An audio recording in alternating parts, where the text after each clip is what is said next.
వీక్షకులకు నమస్కారం. విబిజీ ఛానల్కి స్వాగతం. వివిధ సామాజిక మాధ్యమాల్లో ముఖ్యంగా మహిళలకు వారి భర్తలకి ఇష్టం లేకుండా తెలియకుండా వీడియోలు చేస్తున్నారా? అయితే ఈ కథనం మీ కొరకే. శ్రవణ్ కుమార్ గారు సార్, నిన్న రాజస్థాన్లో ఒక వ్యక్తి తన భార్యని డేలైట్లో దారుణంగా చంపిన ఘటన వెలుగులోకి వచ్చింది. కేవలం ఈ ఇన్స్టాగ్రామ్ సోషల్ మీడియాలో బాగా ఇన్ఫ్లుయెన్స్ చేస్తున్నది వ్యక్తులను అని చెప్పి, ఇది మనుషుల లోపల ఈ విపరీతమైన పోకడ ఏ విధంగా అర్థం చేసుకోవచ్చు అసలు? ఈ నిన్న జరిగినటువంటి రాజస్థాన్ సంఘటనలో రెండు విభిన్నమైనటువంటి కోణాలు ఉన్నాయి. ఒకటి, ఇది మనం అవునన్నప్పుడు కూడా ఇంకొక కోణం చర్చించాల్సిందే, కాదు అన్నప్పుడు కూడా ఇంకొక కోణం చర్చించాల్సిందే. రెండు భిన్న కోణాలని ఎట్ ఏ టైం చర్చించాల్సిన అవసరం ఉంటుంది. స్త్రీ తన స్వేచ్ఛగా తన భావాలను వ్యక్తీకరించొద్దా, తనకి ఇంకా ఎన్నాళ్ళు భర్త చాటున ఉండాలి అనే కోణం ఎప్పుడు ప్రశ్నిస్తున్నప్పుడు, సమాజంలో సగటు జీవన విధానంలో మిడిల్ క్లాస్ రేంజ్లోనో లేదా సగటు జీవన విధానంలో ఉన్నప్పుడు ఇదే తరహా అయినటువంటి ఆలోచన ధరలు, ఆమె ఆలోచనలు గౌరవించినటువంటి స్పౌజ్ దొరికి ఉంటే సమస్య ఉండదు. అంటే స్త్రీకి ఆమెకు తనకు తానుగా స్వేచ్ఛ కావాలని కోరుకుంటుంది, తనకు తానుగా ఫ్రీడమ్ ఉండాలని కోరుకుంటుంది, తమకు ఒక సుపీరియారిటీ ఫీలింగ్స్ ఉండవచ్చు. ఆ స్త్రీని అదే విధంగా గౌరవించేవంటి భాగస్వామి భర్త దొరికినప్పుడు సమస్యలు ఎక్కడ ఉత్పన్నమో కాదు. ఏ స్త్రీ అయితే అంతకన్నా స్వేచ్ఛ కోరుకుంటున్నటువంటి స్వేచ్ఛ కన్నా ఎక్కువ సుపీరియారిటీ ఫీలింగ్ ఉన్నటువంటి మేల్ సుపీరియారిటీ ఉన్నటువంటి భర్త దొరకడం ఉన్నప్పుడు ఇలాంటి సమస్యలు వస్తూ ఉంటాయి. అంటే ఇక్కడేమో ఈమె స్వేచ్ఛ కోరుకుంటుంది, భావ స్వేచ్ఛ ఉండొద్దా, నా టాలెంట్ బయట పెట్టుకోవద్దా, స్త్రీ నేను ఎన్నాళ్ళు ఇంట్లో కూర్చొని ఉంటాను ఇట్లా ఆలోచిస్తున్నది ఈమె. లేదు, నువ్వు బయట తిరగాల్సిన అవసరం లేదు, అపవాదులు వస్తాయి, స్నేహితుల మధ్యలో నాకు తలవంపుగా ఉంటుంది, బంధువుల మధ్యలో తల తీసినట్టుగా ఉంటుంది, నువ్వు అలా విచ్చలవిడిగా సోషల్ ప్లాట్ఫామ్లో ఆడుతూ పాడుతూ డ్యాన్సులు వేస్తుంటే, ఈ సోషల్ ప్లాట్ఫామ్లో ఈ రీల్స్ చేసే స్త్రీలు కింద ట్రోలర్స్ కామెంట్స్ భయంకరమైన కామెంట్ చేస్తూ ఉంటాడు. ఎంత భయంకరమైన అంటే, నీకు భర్త లేడా, వాడు పనికిరానోడా, నిన్ను వదిలేశాడా, నన్ను రమ్మంటావా అంటూ ఇట్లా రకరకాల ట్రోల్ కామెంట్స్ కూడా ఉంటూ ఉంటాయి. ఇవి చూస్తున్నటువంటి ఆ భర్తకు అహం దెబ్బతింటూ ఉంటుంది. ఈ రెండు విభిన్నటువంటి మనస్తత్వాల మధ్య సంఘర్షణ పడుతుంది. ఈ సంఘర్షణ ఒక స్థాయి దాటితే గొడవగా అవుతుంది, ఆ గొడవ స్థాయి దాటితే ఎడబాట్లు అవుతుంటాయి. అంటే భార్యాభర్తలు విడిపోతున్నారు. కేవలం సోషల్ ప్లాట్ఫామ్లో రీల్స్ చేస్తుంటూ వ్యక్తిగతంగా ఆదాయాన్ని పెంచుకొని ఒక ఇండిపెండెంట్గా పెరిగినటువంటి కొంతమంది ఉన్నారు. కేవలం సోషల్ ప్లాట్ఫామ్లలో అంటే రీల్స్ చేస్తూ పరువు పోతుంది అంటూ గొడవ పట్టుకుంటూ భార్యాభర్తలు విడిపోయినటువంటి విధానం చాలామంది చూస్తున్నాం. ఎట్ ది సేమ్ టైం మూడవ కోణం కూడా ఉంది. ఆ భార్య తైతక్కలకు కానీ వల్గారిటీని కానీ స్వయంగా భర్తే షూట్ చేస్తూ సోషల్ ప్లాట్ఫామ్ అనేటువంటి కొంతమందిని కూడా ఇదే సోషల్ ప్లాట్ఫామ్ చూస్తున్నాం.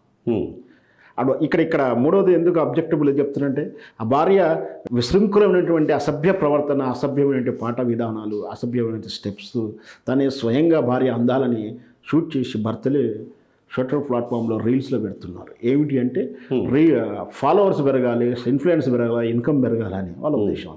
మళ్ళీ ఆ విషయాన్ని స్పష్టంగా వాళ్ళే చెప్తుంటారు సోషల్. మేమేదో వీడియో కోసమే ఇట్లా స్టెప్లు వేస్తుంటామండి, మేము అంతగా అలాంటి వాళ్ళం కాదంటే మళ్ళీ వాళ్ళే చెప్పడం కూడా నేను చూశాను. అంటే ఇక్కడ ఏంటి, సోషల్ ప్లాట్ఫామ్లో రీల్స్ అనేది సంసారంలో నిప్పులు పోస్తుంది. స్పష్టంగా ఏంటంటే దాని ద్వారా ఆదాయంతో జీవనోపాధి ఎంతో అంత డబ్బులు సంపాదించే వాళ్ళు చాలా తక్కువ పర్సెంటే. భర్తకి ఇష్టం లేకుండా భార్య చేస్తున్నప్పుడు, ఇట్లాంటి ఈగో ఫీలింగ్స్ ఉన్నప్పుడు, లేదా సమాజంలో తను తలెత్తుకోలేకపోతున్నానని చెప్పి నచ్చజెప్పినా కూడా ఆమె విననప్పుడు, నువ్వు ఏమైనా పర్లేదు నాకు ఆ సోషల్ ప్లాట్ఫామ్లో వీడియోలు, ఆ ఫ్యాన్స్, ఆ కామెంట్స్ ఇష్టమని ఒక బలహీనమైనటువంటి ఒక రాంగ్ ఫాల్స్ ప్రెస్టేజ్కి వెళ్ళిపోతుంటాయి కొంతమంది మహిళలు. అది ఒక మన ఇక్కడ కాదు, అంటే తెలుగు వాళ్ళనే కాదు, ఈ దేశం మొత్తం కూడా అదే మాన్యాలో ఉంది. దాని ద్వారా సంసారాలు విడిపోతున్నాయి, వేరుగా ఉంటుంది. అలాంటి కథనమే నేను రాజస్థాన్లో జరిగింది. అనామిక అనే ఒక గృహిణి, ఆమె ఏదో చిన్నపాటి లేడీస్ కార్నరు, 4 బ్యాంగిల్ స్టోరు, కంగనాల స్టోర్ అంటారు మన ప్రాంతంలో, 4 గాజులో పొట్టు పిల్లలు అమ్ముకుంటుంది. సరే సోషల్ ప్లాట్ఫామ్లో ఒక అవకాశం వచ్చింది, కొత్తగా వచ్చిన ట్రెండ్ అది. రీల్ చేస్తారు, ఒక పాటకు డ్యాన్స్లు వేస్తారు, లేదా ఇంకొక డైలాగ్ చెప్తుంటారు. సరే ఏదో రకంగా చేస్తుంటారు. వాళ్ళకు ఫాలోవర్స్ పెరగగానే వాళ్ళకు ఒక ఇన్ఫ్లుయెన్సరు అని ఒక మార్క్ వస్తుంది. ద్వారా వాళ్ళు ఇన్ఫ్లుయెన్స్ చేస్తూ వేరే వాళ్ళ మార్కెటింగ్ని వీళ్ళు ప్రమోట్ చేస్తూ యాడ్స్ రూపంలో చెప్తూ కన్జ్యూమ్ చేశాము, వాడాము, ఈ బ్రాండ్ బాగుంటుందని చెప్పడంతో వాళ్ళు 1000, 2000, 5000, 3000 ఇస్తున్నారు. అట్లా ఇన్ఫ్లుయెన్సర్స్ అంటున్నారు. అంటే ఫాలోవర్స్ బాగా ఉన్న వాళ్ళని ఇన్ఫ్లుయెన్స్గా మారుతున్నారు. ఈ క్రమంలో ఈ గోల్ విషయంలో ఆమె కాన్సన్ట్రేషన్లో భర్తను ఏ విధంగా కోల్పోతున్నాము, సామాజిక జీవనాన్ని ఏం కోల్పోతున్నామని అర్థం చేసుకోలేకపోతుంది. సో అట్లా ఈ మా రాజస్థాన్ చెందినటువంటి అనామిక భర్త మహిరాము తను మొదటి నుంచి కూడా భార్య ఈ విధంగా చేయడానికి ఇష్టపడట్లేరు. ఈ విషయంలో తర్జన భర్జన జరిగింది. వేరువేరుగా ఉంటున్నారు. వేరువేరుగా ఉంటున్నా కూడా ఆమె ఇంకా రెచ్చిపోయి అంటే ఇంకా వీడియోలు చేస్తూనే ఉంది. ఇతనికి విసిగి వేసారి ఉండవచ్చు. వాస్తవ కారణాలు ఇంకా మనకు తెలియదు. మళ్ళీ నచ్చజెప్పే ప్రయత్నం చేయకపోయాడు. వేరుగా ఉన్నప్పుడు కూడా నచ్చజెప్పే ప్రయత్నం చేయకపోయాడు.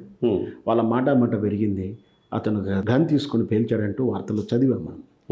దీన్ని మరి ఈ పురుషాధికార ప్రపంచం వైపు చూద్దామా, సామాజిక కుటుంబ వ్యవస్థను గౌరవించకుండా సగటు జీవనానికి, అంటే ఇక్కడ స్త్రీ భర్తను గౌరవించాల్సిన అవసరం లేకపోవచ్చు, కానీ ఆమె కలిసి జీవనం సాగించాలి, పిల్లలు భవిష్యత్తు ఉన్నప్పుడు ఈ రీల్స్ అనేది పెద్ద ఇంపార్టెంట్ కాదు కదా.